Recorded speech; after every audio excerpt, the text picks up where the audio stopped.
Hi friends, welcome to SK Innovations. இன்னைக்கு நம்ம என்ன பார்க்க போறோம்னா எண்ணெய் கத்திரிக்காய் குழம்பு எப்படி பண்ணலாம்னு பார்க்கலாம். இப்போ ஒரு கடாயில 50 ml அளவுக்கு எண்ணெய் விட்டு அதுல கொஞ்சமா கடுகு சேர்த்துக்கிட்டேன். கடுகு நல்லா வெடிஞ்சதும் 10 வெந்தயம் சேர்த்துக்கிட்டேன்.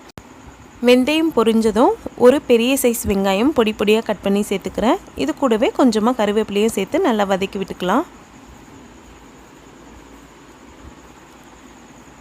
இந்த குழம்புக்கு பாத்தீங்கன்னா எண்ணெய் வந்து கொஞ்சம் நிறையவே இருந்தால் தான் நல்லாயிருக்கும். இப்போ பார்த்தீங்கன்னா வெங்காயம் நல்லா வதங்கிடுச்சு. அடுத்து இதோட 2 மீடியம் சைஸ் தக்காளி பொடி பொடியாக கட் பண்ணி சேர்த்துக்கிறேன்.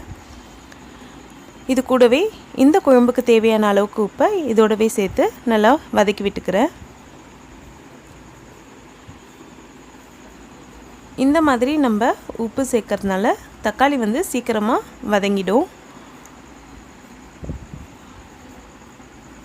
இப்போ வதக்கி விட்டாச்சு.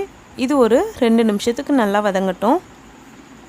இப்போ பார்த்தீங்கன்னா வெங்காயம் தக்காளி ரெண்டுமே நல்லா வதங்கிடுச்சு.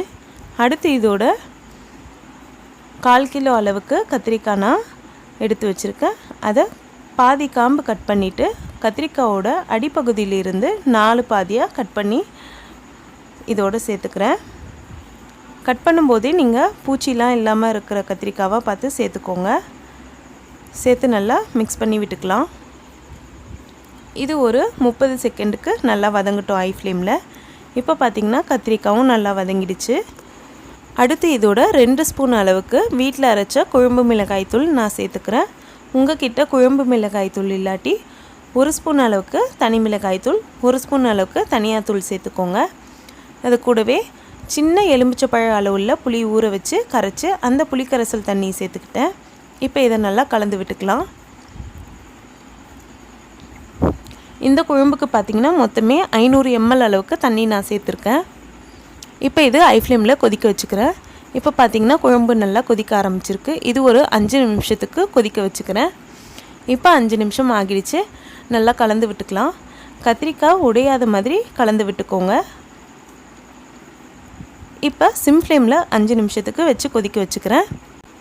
இப்போ பார்த்திங்கன்னா நம்மளோட எண்ணெய் கத்திரிக்காய் காரக்குழம்பு சூப்பராக ரெடி ஆகிடுச்சு. சூடான சாதத்தோடு இந்த குழம்பு விட்டு சாப்பிடும்போது ரொம்பவே சுவையாக இருக்கும். கண்டிப்பாக எல்லோரும் இந்த சிம்பிளான டேஸ்டியான எண்ணெய் கத்திரிக்காய் காரக்குழம்பை ஒன் டைம் செஞ்சு பாருங்கள். இந்த வீடியோ உங்களுக்கு பிடிச்சிருந்தால் லைக் பண்ணுங்கள், உங்கள் ஃப்ரெண்ட்ஸோடு ஷேர் பண்ணுங்கள், அண்ட் எப்படி இருந்துச்சுன்னு கமெண்ட் பண்ணுங்கள். நம்ம சேனலை ஃபஸ்ட் டைம் பார்க்குறீங்கன்னா மறக்காமல் சப்ஸ்கிரைப் பண்ணுங்கள். அப்படியே பக்கத்தில் இருக்க பெல் ஐக்கானையும் கிளிக் பண்ணிக்கோங்க. அப்போ தான் நான் அப்லோட் பண்ணுற ஒவ்வொரு வீடியோவும் உங்களுக்கு நோட்டிஃபிகேஷனில் வந்து சேரும். இதே மாதிரி நாளைக்கு இன்னொரு யூஸ்ஃபுல்லான வீடியோ பார்க்கலாம். தேங்க்ஸ் ஃபார் வாட்சிங் ஃப்ரெண்ட்ஸ்.